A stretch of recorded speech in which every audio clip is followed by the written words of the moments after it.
Hello, my self Mustafa and I will be teaching electrostatics. और आज हम उसमें टॉपिक देखेंगे इलेक्ट्रिक लाइन ऑफ फोर्सेस या इलेक्ट्रिक फील्ड लाइंस। ये इलेक्ट्रिक लाइन ऑफ फोर्सेस, ये जो नाम है और ये जो आइडिया था, सबसे पहले फेरेडे ने दिया था। और इसका बेसिकली ये मतलब है कि pictorial representation of your electric field. अभी ये सब मैंने क्या बोल दिया, ठीक है। पिक्टोरियल रिप्रेजेंटेशन इलेक्ट्रिक फील्ड का ये क्या होगा, ठीक है। दूसरा, इसको इलेक्ट्रिक फील्ड लाइंस बोलते हैं। ये सिंपल टर्म है। इलेक्ट्रिक लाइन ऑफ फोर्सेस से कंफ्यूज मत हो जाना कि ये फोर्स क्यों आ गया इसमें। बस ये है कि दो नाम है इसके।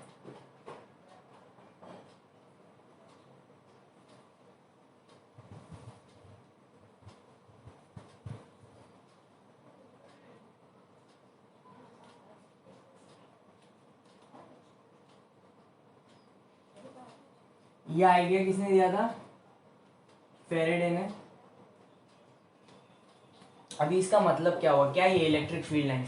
तो बेसिकली है ना, हम लोग बोल रहे हैं कि इलेक्ट्रिक फील्ड है, बट ये किसी को नॉर्मली कैसे एक्सप्लेन करेंगे कि इस जगह पे एक चार्ज है तो इलेक्ट्रिक फील्ड कैसा दिखेगा। सो एक पिक्टोरियल रिप्रेजेंटेशन किया गया कि हर चार्ज के आजू बाजू हम लोग लाइंस बना देंगे। और वो लाइंस किस तरीके से क्या बताएंगे कि उन लाइंस के जरिए हमको क्या पता चलने वाला है कि वहां पे इलेक्ट्रिक फील्ड कितना होगा। लाइंस की वजह से हम लोगों को पता चल जाएगा। समझो, यहाँ पे पॉइंट है, there are no lines over here. एक भी लाइन नहीं, मतलब यहाँ पे कोई फील्ड नहीं है। बट यहाँ पे मैंने ऐसी लाइंस बना दिया, 4 लाइन।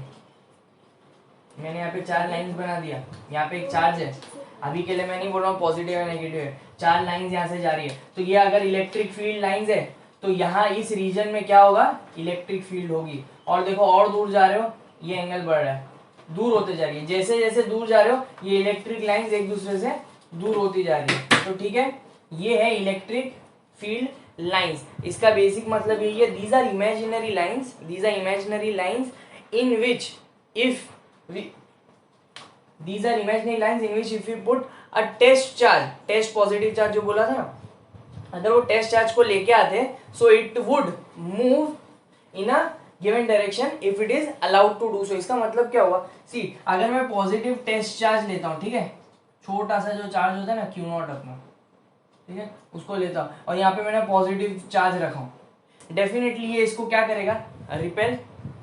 पॉजिटिव है दोनों एक तरीके से, तो ये रिपेल होगा। इसीलिए पॉजिटिव चार्ज के थ्रू जो इलेक्ट्रिक फील्ड होगी वो हमेशा क्या होगी, will go away from the charge. और इसी की जगह अगर ये नेगेटिव चार्ज होता तो ये क्या हो जाता, एरोज यहां आ जाती।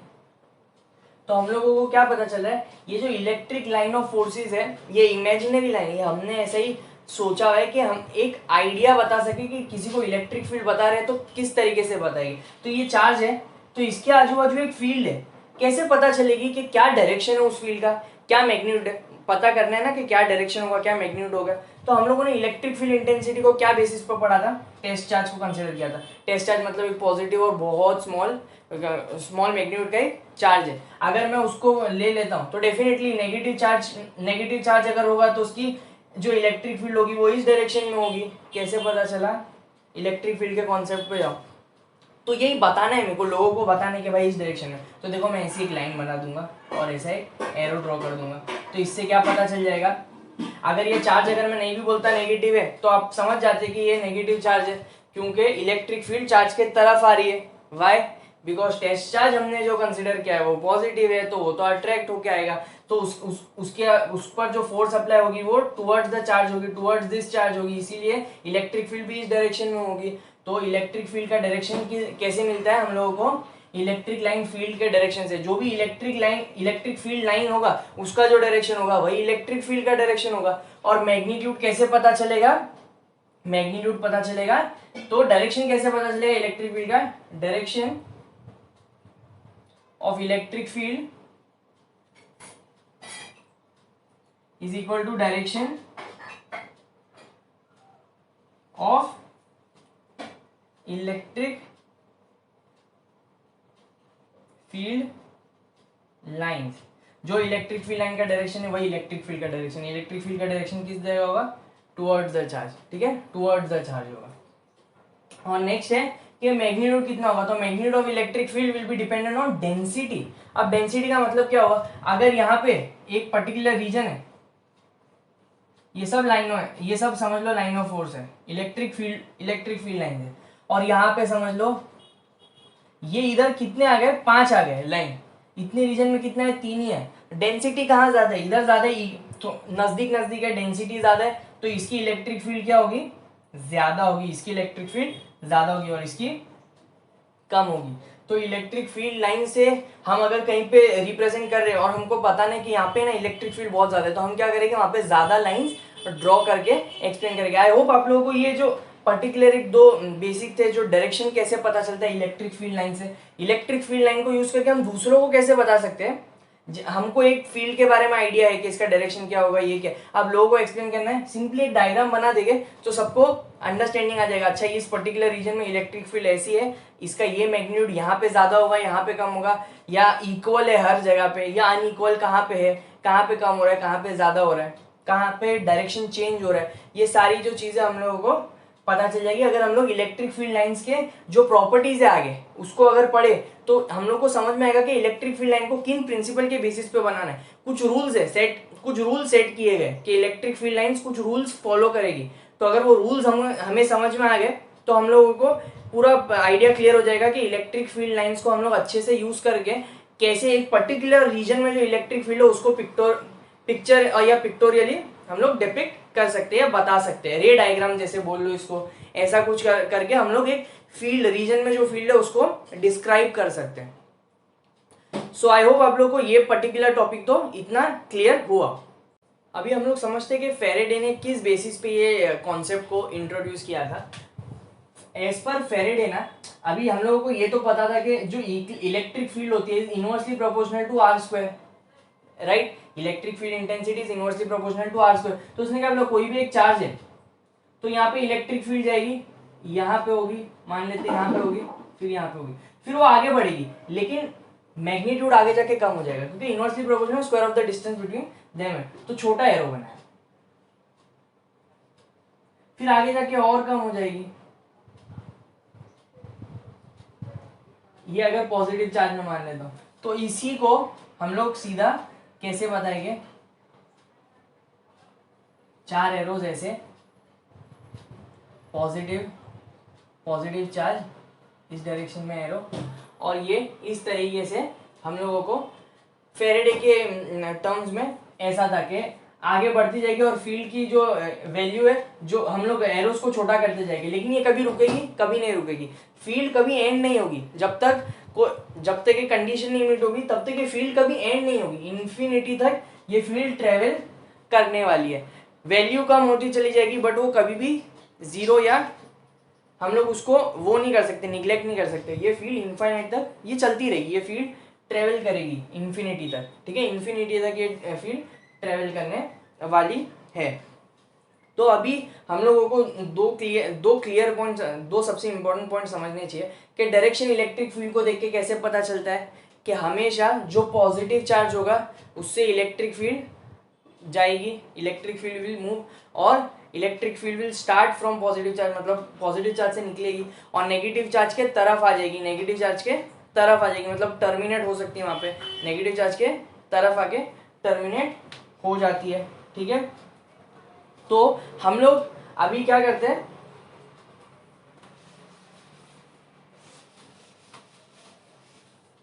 प्रॉपर्टीज देखते हैं, ठीक है।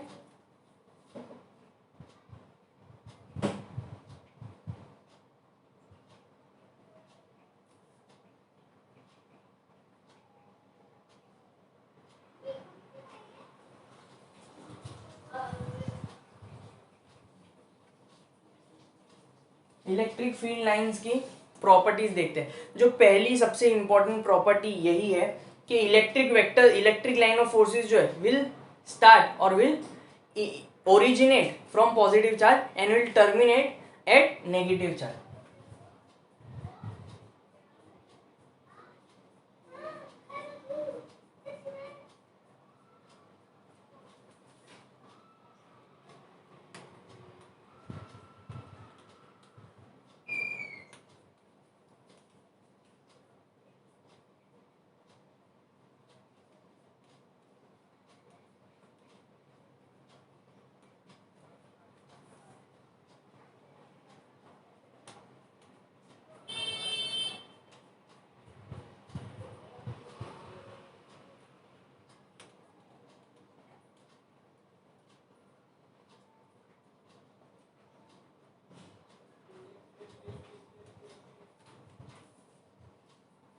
दूसरे पॉइंट की तरफ हम लोग जाएंगे।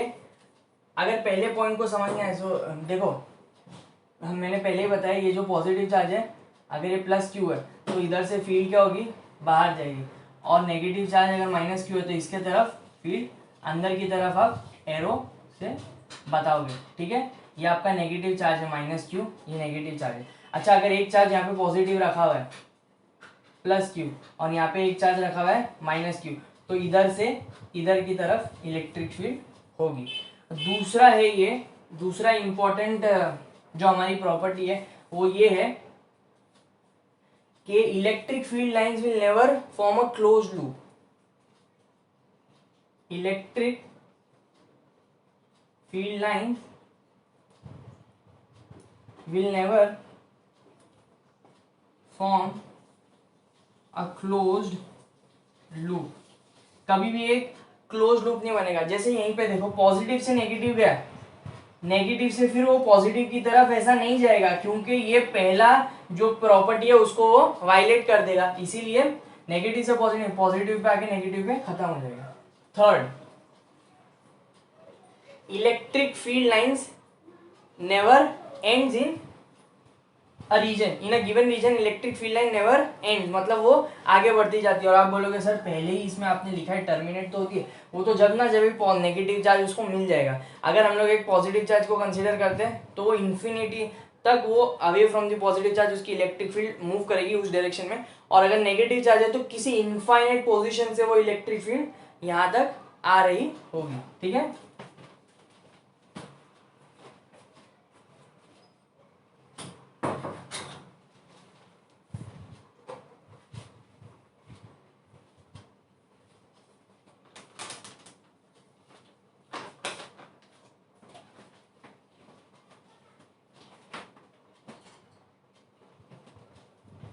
Electric field line never terminates और ends in a given region और स्पेस। ठीक है, ये था। अभी हम लोग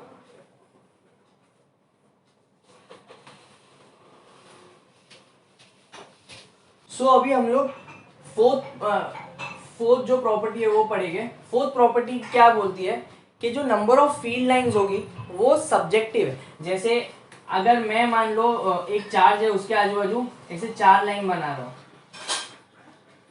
कोई और 8 लाइन बनाए, कोई और है ना 8 लाइन का वो कर रहा है रिप्रेजेंटेशन एक सेम वैल्यू के लिए,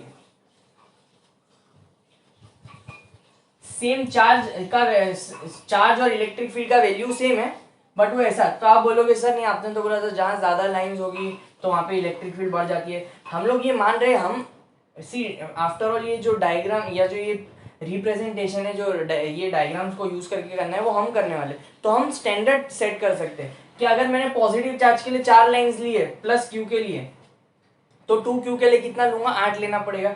यहाँ पे अगर मैं पहले ही से मान के चलता हूँ कि मैं प्लस क्यू के लिए 8 लूंगा तो फिर उस हिसाब से बढ़ेगी। तो ये जो नंबर ऑफ लाइंस है वो हम डिसाइड कर सकते हैं, हमको एक नंबर ऑफ लाइंस है वो हमारा सब्जेक्टिव मैटर है, बट ऑब्जेक्टिव मैटर क्या है, डेंसिटी। ऑब्जेक्टिव मैटर क्या है, डेंसिटी ऑफ ये जो देखो यहाँ से दूर जाता रहेगा तो इलेक्ट्रिक फील्ड लाइंस दूर होती रहेगी। इसका मतलब ये जब इलेक्ट्रिक फील्ड लाइन एक दूसरे से दूर होती जा रही है, इसका मतलब है आगे जाके जो इलेक्ट्रिक फील्ड की इंटेंसिटी है वो कम होती जाएगी। इलेक्ट्रिक फील्ड की इंटेंसिटी है वो कम होती जाएगी।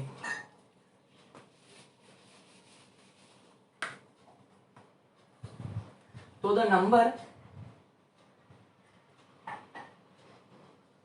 Of electric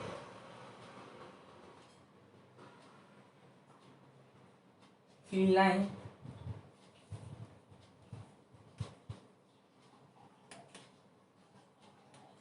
is subjective, but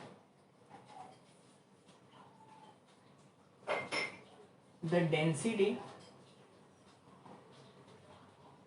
of electric field line is objective।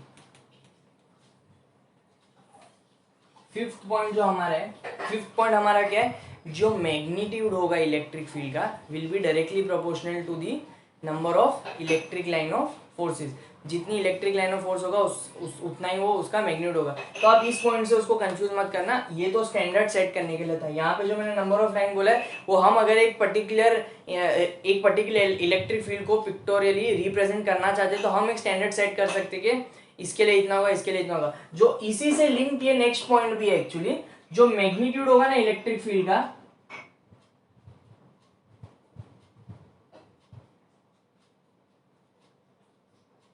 will be directly proportional to magnitude of electric field will be directly proportional to number of field line। अब इसका मतलब क्या हुआ, अगर मैं मान लो पॉजिटिव क्यू चार्ज के लिए ऐसी 4 लाइन रिप्रेजेंट कर रहा हूं, तो अगर 2Q चार्ज होगा, कितना होगा 2Q, तो मुझे क्या करना पड़ेगा, एक ये 4 और 4,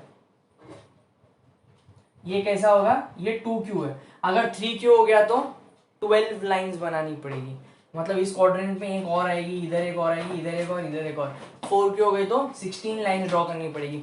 तो ऐसा जब आपका और ये मैंने माना था ना कि +4 +Q के लिए 4 लूंगा, अगर +Q के लिए 8 रहता तो उस रेट से बढ़ता, फिर 2Q के लिए 16 हो जाता। तो समझो ये लाइन क्या है, सब्जेक्टिव इसलिए कि इलेक्ट्रिक लाइन ऑफ फोर्स में डिसाइड तो कर सकता हूँ, बट एक बार वो हो गया तो डेफिनेटली आगे जो नंबर ऑफ लाइंस होगी, जो किस रेट पे बढ़ेगी, उसकी मैग्नीट्यूड की जो इलेक्ट्रिक फील्ड का मैग्नीट्यूड होगा वो डिस्क्राइब करेगा। आगे जिस भी रेट से वो इलेक्ट्रिक फील्ड ऑफ लाइन कम हो या ज्यादा हो, उसी रेट से आपका इलेक्ट्रिक फील्ड का मैग्नीट्यूड कम और ज्यादा होगा, ये इसका मतलब है। ठीक है, अभी जो 6th पॉइंट है, ट्राई टू अंडरस्टैंड, वो थोड़ा इंपॉर्टेंट है।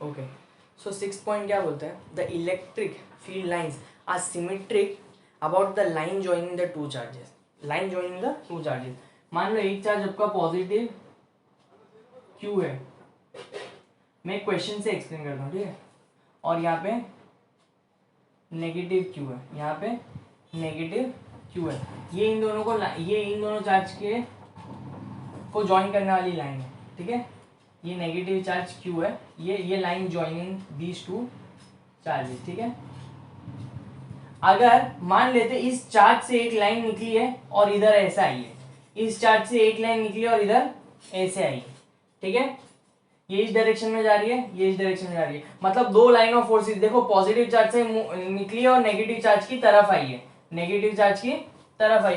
सही है, हमारा डायग्राम तो सही है, बट इसका मतलब ये सिमेट्रिसिटी जो हम लोग जो सिमेट्रिक चीज को यहाँ पे एक्सप्लेन कर रहे हैं अबाउट दिस लाइन, इस लाइन के अक्रॉस आपका ये दो लाइन ये जो लाइन है जो दो चार्जेस को ज्वाइन कर रही है, इसके आजू बाजू जितना भी आपका इलेक्ट्रिक फील्ड रहेगा ना, इलेक्ट्रिक लाइन, वो सिमेट्रिक रहेगा। मतलब एक लाइन अगर यहाँ जाएगा तो दूसरा लाइन फिर यहाँ जाना ही पड़ेगा।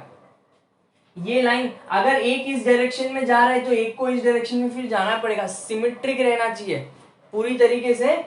ये जो लाइन है इसके ऊपर नीचे चीजें लाइन ऑफ फोर्स सेम दिखना चाहिए, सिमेट्रिक होना चाहिए। तो इससे हमको क्या समझ में आता है, अगर ये अभी ये क्वेश्चन में अगर पूछूं मैं क्या, मेरे को बताओ जरा कि ये वाला चार्ज बड़ा है या ये वाला चार्ज बड़ा है, मेरे को बताओ। इसको मैं Q1 ले लेता हूँ, इसको मैं Q2 ले लेता हूँ, तो मेरे को जरा ये बताना कि चार्ज Q1 बड़ा है या चार्ज Q2, कौन सा वैल्यू बड़ा है। तो आप लोग देख सक रहे हो कि यहाँ पे ना यार दो इलेक्ट्रिक फील्ड लाइंस के बीच में एंगल बड़ा है, और हमने देखो इसमें ही पढ़ा था, डेंसिटी हम लोगों ने समझने की कोशिश की थी, जैसे जैसे चार्जेस आगे बढ़ेंगे डेंसिटी मतलब एक दूसरे से दूर होते जा रहे हैं और इलेक्ट्रिक फील्ड इंटेंसिटी कम होगी। तो उससे ये पता चला एंगल ज्यादा है तो इलेक्ट्रिक लाइन ऑफ फोर्सेस कम है, electric line of forces electric field lines कम है, इलेक्ट्रिक फील्ड लाइंस कम है मतलब उसकी इलेक्ट्रिक फील्ड इंटेंसिटी कम है, इलेक्ट्रिक फील्ड इंटेंसिटी कम है मतलब चार्ज का वैल्यू कम होगा।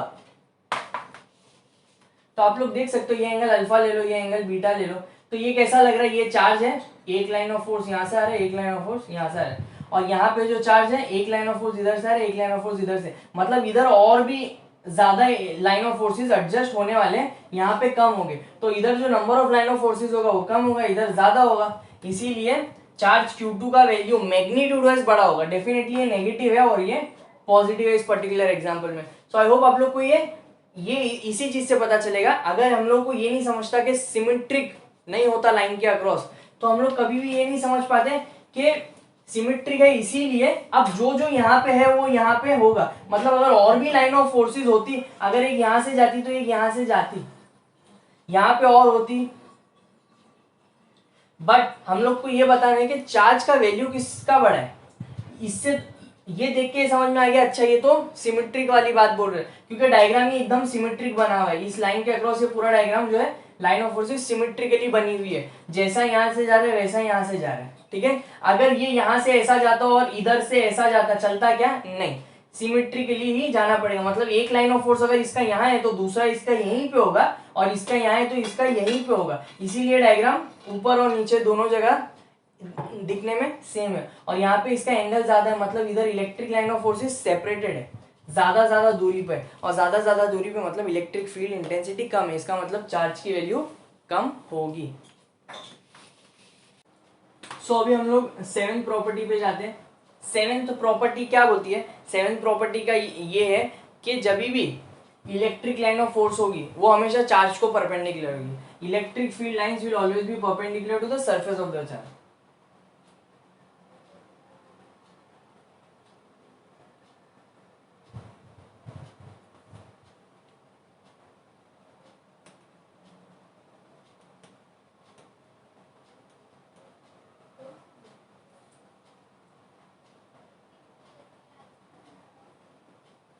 एट पॉइंट हमारा क्या, एट प्रॉपर्टी क्या है कि अभी ये तो समझ में आ गया इलेक्ट्रिक फील्ड लाइन हमेशा ना चार्ज को परपेंडिकुलर, मतलब ये चार्ज है तो इसको हमेशा परपेंडिकुलर, चार्ज की सरफेस को, ये मत समझ लेना कि ये आपस में परपेंडिकुलर है, नहीं। ये तो देखो यहाँ पे एक और लाइन भी आ सकती है, ये भी आ सकती है, ये भी आ सकती है, ये भी आ सकती है, तो ये तो एंगल 90 नहीं रहा ना, इसकी बात नहीं कर रहा हूँ। ये जो चार्ज है ना, इस पे जो आएगा ना जो लाइन, ये लाइन और ये चार्ज हमेशा एक दूसरे के परपेंडिकुलर रहेंगे, ठीक है।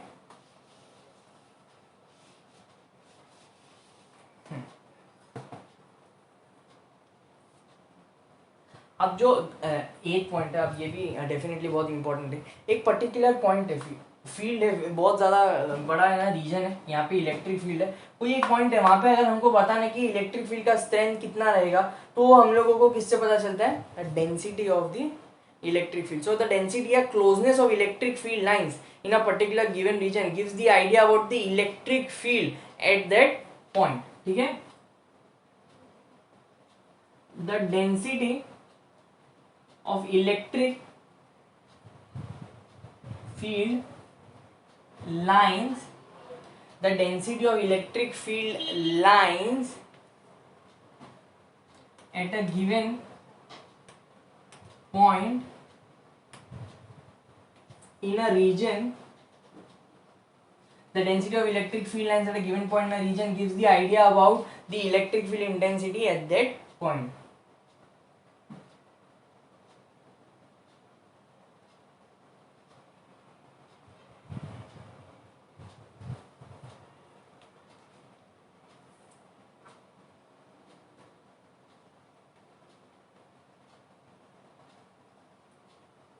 अब जैसे मान लेते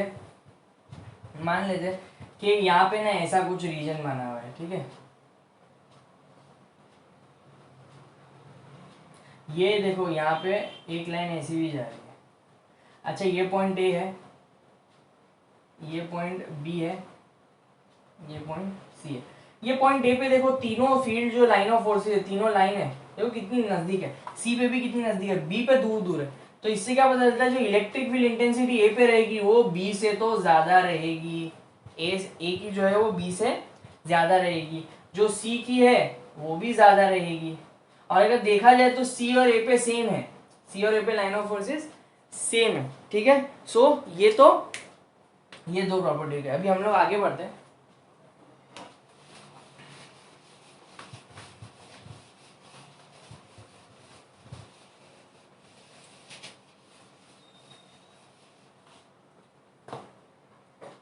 जो भी हमारी नाइन्थ प्रॉपर्टी है, नाइन्थ प्रॉपर्टी क्या बोलती है, अगर कहीं पे आप इलेक्ट्रिक फील्ड का डायरेक्शन आपको पिक्टोरियली पता चल गया कि इलेक्ट्रिक फील्ड का क्या पाथ होगा, इलेक्ट्रिक फील्ड किस पाथ में होगी।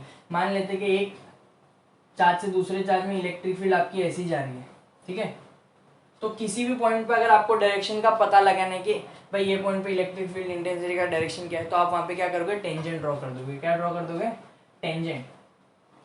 और ये टेंजेंट जो होगा उसका जो डायरेक्शन होगा वही आपकी इलेक्ट्रिक फील्ड का डायरेक्शन होगा। ये आपने ड्रॉ किया, ये टेंजेंट है, इलेक्ट्रिक फील्ड यहाँ आ गई। इधर से इस पॉइंट पे आपने टेंजेंट ड्रॉ किया, ये इलेक्ट्रिक फील्ड यहाँ आ गई। तो आपकी इलेक्ट्रिक फील्ड का डायरेक्शन, हर पॉइंट पे आप टेंजेंट बनाओगे तो आपको इलेक्ट्रिक फील्ड इंटेंसिटी का डायरेक्शन उन जगहों पे मिलता जाएगा। So now we are going to look at the property number 10, which is a very important property. Remember this. This is a very important property. This property states that two electric field lines never intersect each other. Never ever. ठीक है?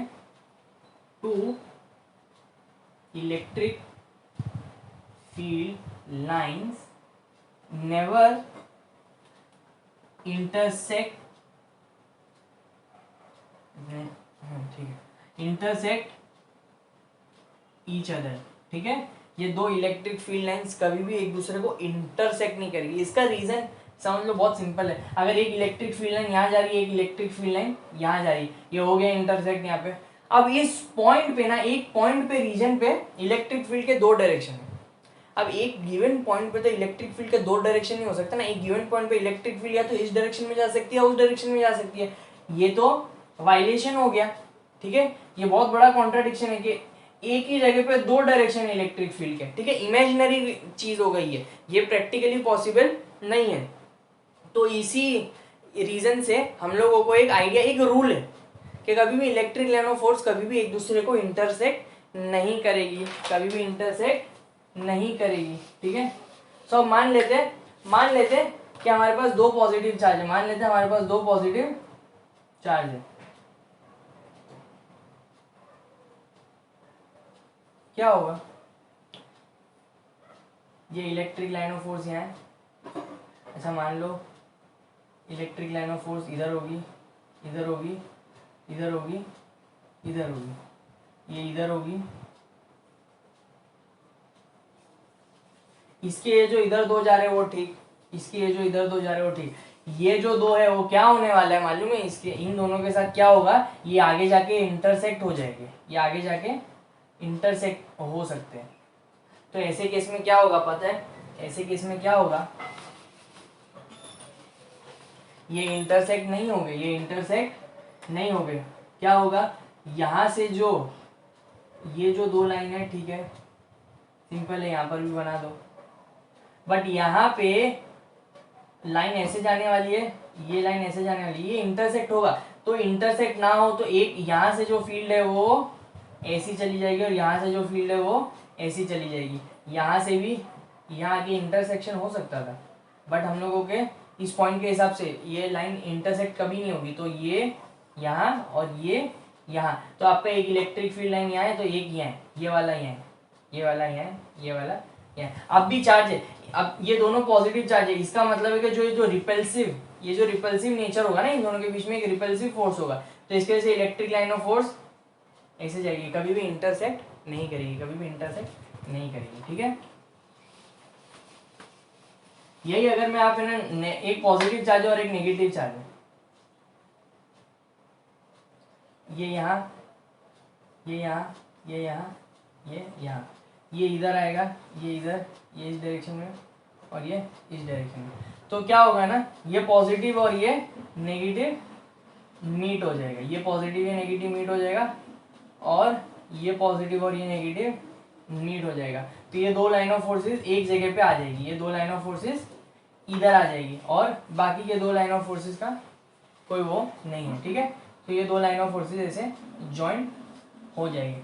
सो ये था 10th property और ये काफी important property है। तो अभी हम लोग ये चार प्रॉपर्टी जो बोर्ड पे है वो हम लोग देखेंगे। काफ़ी सिंपल सी प्रॉपर्टीज है, इनका कोई अंडरस्टैंडिंग में इतना इशू नहीं है इनके।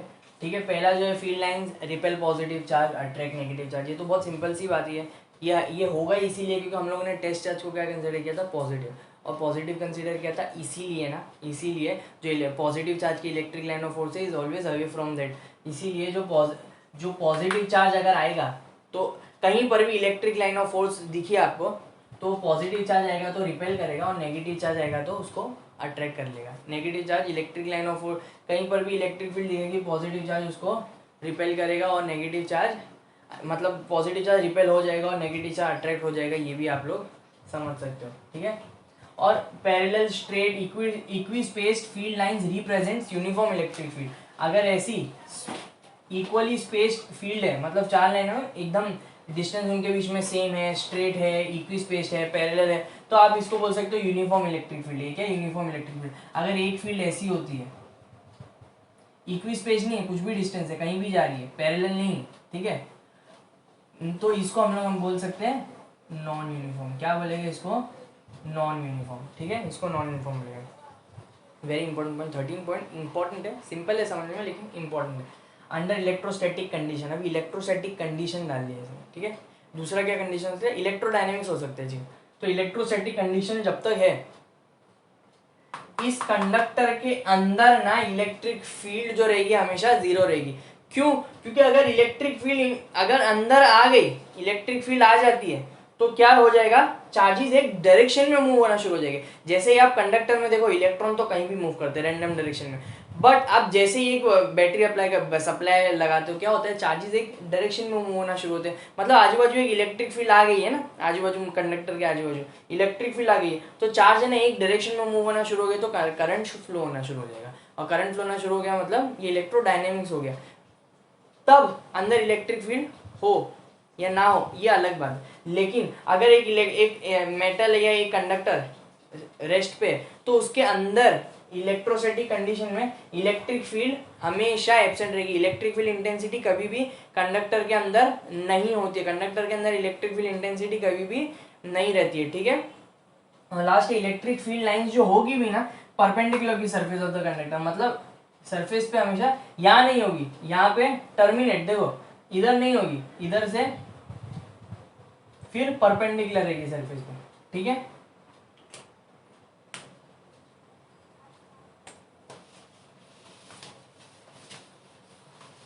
तो अभी हम लोग लास्ट प्रॉपर्टी देख लेते हैं, ठीक है।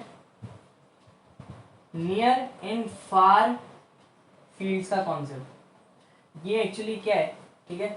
हम नजदीक से एक पर्टिकुलर चीज देख सकते हैं और दूर से जो फील्ड है वो मतलब सेम होना चाहिए। हम नज़दीक से देखें तब भी वो जो फील्ड का एक रिप्रेजेंटेशन है, जो हम लोग ये रे डायग्राम या जो भी फील्ड लाइन से करेंगे वो तब भी वैसा होना चाहिए, और फार से भी करें तब भी वैसा होना चाहिए। अगर दोनों के लिए वो सेटिस्फाई हो रहा है वो डायग्राम, तो ही वो पर्टिकुलर रिप्रेजेंटेशन जो इलेक्ट्रिक फील्ड का है वो करेक्ट है, नहीं तो वो इनकरेक्ट है।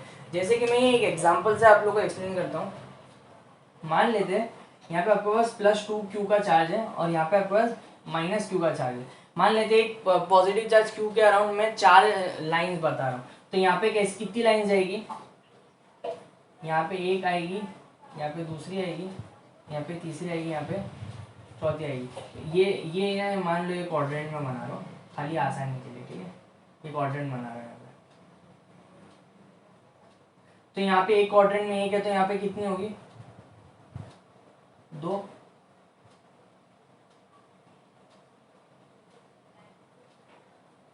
ठीक है। अब देखो होगा क्या, आप बोलोगे ये पॉजिटिव से निकला, मस्त नेगेटिव में लेके आ जाओ, ये हो गया। ये पॉजिटिव से निकला, ये नेगेटिव में आ गया। फिर बोलोगे अच्छा ये भी तो पॉजिटिव से निकलेगा और ये इधर नेगेटिव में आ जाएगा, ये पॉजिटिव से निकलेगा, ये इधर नेगेटिव में आ जाएगा। देख लो लाइन जॉइनिंग चार्जेस में ऊपर नीचे कितना सिमेट्रिक है। तो अभी तक तो आप बोलोगे हाँ यार ये तो एकदम बराबर रिप्रेजेंटेशन है अपना, ये एकदम सही है। बट अगर ये तो मैंने नजदीक से देख लिया, अगर मैं इसको थोड़ा दूर से एक दूर का व्यू लेता हूँ, तो मुझे तो ये दो चार्जेस दूर से एक सिस्टम में कैसा लगेगा? एक +2Q एक -2Q है, तो उसमें तो यार +2Q और -2Q मतलब एक सिर्फ पॉजिटिव चार्ज है। और अगर सिर्फ पॉजिटिव चार्ज है तो उसके आजू बाजू line electric line of forces कैसी भी रहेगी, लेकिन वो भी सिमेट्रिक ही रहेगी। मतलब दो यहाँ तो दो यहाँ, ऐसा ही रहेगा। यहाँ पे तो देखो कैसा जा रहा है, तो मतलब दूर से आप जब इस सिस्टम को देखोगे तो आपको इलेक्ट्रिक लाइन ऑफ फोर्सेस ऐसी 4 बता रहे हैं। ये पॉसिबल है क्या? नहीं, ये नहीं हो सकता है। तो हम लोगों को जब दूर से भी देखे तो भले एक पॉजिटिव चार्ज क्यों है, 4 लाइन ऑफ फोर्सेस बचनी चाहिए अपने सिस्टम के हिसाब से, क्योंकि हम लोगों ने एक पॉजिटिव चार्ज के लिए 4 लाइन ऑफ फोर्सेस ही बोली थी, तो उसी हिसाब से हम लोगों ने डायग्राम ड्रॉ किया है। इसीलिए इसमें 8 लाइन ऑफ फोर्सेस है क्योंकि 2Q है। तो अगर ऐसा है तो 4 लाइन ऑफ फोर्सेस तो आ गई, बट क्या ये बराबर है, ऐसी 4 लाइन ऑफ फोर्सेस जाएगी नहीं, 2 यहाँ, एक यहाँ, एक यहाँ, एक यहाँ, एक यहाँ, ऐसा होना चाहिए। तो ये जो हम लोग नियर में देख रहे हैं ये सही है, लेकिन फार के हिसाब से ये गलत है। तो होगा क्या, जब ये पर्टिकुलर लाइन ऑफ फोर्स यहाँ जाएगी तो it will start to go over here, but इसको मीट करने के लिए कोई नहीं मिलेगा, तो ये ऐसा, ये भी it will start to go here but meet नहीं होगा तो ऐसा। तो अब देखो, एक इस तरफ जाते हुए, एक इस तरफ जाते हुए, और एक इधर जा रही है और एक इधर जा रही है। अब ये चारों अलग रीजन में, तो ये जो डायग्राम है अब ये करेक्ट है नियर फील्ड के हिसाब से भी और फार के हिसाब से भी। अगर अब दूर से भी देखोगे तो 4 लाइन ऑफ फोर्सेस बाहर इस तरफ ही इसी डायरेक्शन में जा रही है। तो आई होप आप लोग को ये जो सारी प्रॉपर्टीज थी, हम लोग ने कुछ 14-15 प्रॉपर्टीज देखी, ये आप लोगों को समझ में आई हो, कुछ रिपीट भी हुई हो, तो ये इसलिए कि एक दूसरे से ये रिलेटेड भी हो, और इसको है ना रूल बुक की तरह ले लो। ये जितने भी प्रॉपर्टीज है ये रूल्स की तरह है कि अगर आप किसी भी फील्ड को अगर पिक्टोरियली डिस्क्राइब करना चाहते हो तो इन रूल्स को फॉलो करना पड़ेगा। जैसे इलेक्ट्रिक लाइन ऑफ फोर्सेस कभी भी इंटरसेक्ट नहीं करेगी, ठीक है। जितनी ज़्यादा इलेक्ट्रिक लाइन ऑफ फोर्सेस एक रीजन में होगी, जितना ज़्यादा डेंसिटी होगा उतना ज़्यादा उसका फील्ड का मैग्नीट्यूड होगा। और एक चार्ज के through electric line of forces कितनी होगी, जितना चार्ज का मैग्नीट्यूड है, मैं चार्ज का मैग्नीट्यूड बढ़ा दूंगा तो उसके आजू बाजू से इलेक्ट्रिक लाइन ऑफ फोर्सेस भी बढ़ जाएगी। अगर प्लस क्यू के लिए 4 लाइन ऑफ फोर्सेस बता रहा हूँ तो प्लस क्यू के लिए 4 लाइन ऑफ फोर्सेस बता रहा हूँ तो प्लस 2Q के लिए मेरे को 8 बतानी पड़ेगी, प्लस 4Q के लिए 16, ऐसा करके मुझे ग्रोथ करना पड़ेगा, ठीक है। तो ये जो मैग्नीट्यूड ऑफ चार्ज है उस पर मेरा number of line of forces depend करेगा। और पहले जो मैंने इससे पहले एक प्रॉपर्टी बताया था, जो number of field of line है ये सब्जेक्टिव है, मतलब स्टार्ट करने से पहले डायग्राम आपका जो पिक्टोरियल डिस्क्रिप्शन है, स्टार्ट करने से पहले आप डिसाइड कर सकते हो मेरे को प्लस क्यू के लिए 4 लाइन चाहिए, इलेक्ट्रिक लाइन चाहिए, इलेक्ट्रिक फील्ड लाइन चाहिए, या 8 चाहिए या 16 चाहिए। एक ही प्लस क्यू के लिए मेरे को 16 चाहिए, तो 2Q के लिए कितनी हो जाएगी 32। तो ये हम डिसाइड करेंगे। लेकिन एक बार हो गया, ये एक स्टैंडर्ड सेट हो गया, हम लोग ने जो भी हमारे हिसाब से सोचा, उसके बाद जो मैग्नीट्यूड ऑफ चार्ज है अगर वो बढ़ रहा है तो उस हिसाब से आपकी इलेक्ट्रिक लाइन ऑफ फोर्सेस बढ़नी चाहिए, बस इतना सिंपल है, ठीक है। तो ये सारे रूल्स है। आपको एक पर्टिकुलर फील्ड को अगर आपको ड्रॉ करना है, डिस्क्राइब करना है, तो आपको इस तरीके से सोचना पड़ेगा। तो आई होप आप लोग ये पूरा जो प्रॉपर्टीज थी इलेक्ट्रिक लाइन ऑफ फोर्सेस का, ये पूरी तरीके से समझ में आ गया हो। एक बार इस वीडियो को वापस से देख लीजिएगा अगर कुछ भी इशू है और कुछ भी डाउट है। सो आई एम श्योर कि ये इसी वीडियो का अगर फिर से देख लोगे तो सारे डाउट्स क्लियर हो जाएंगे।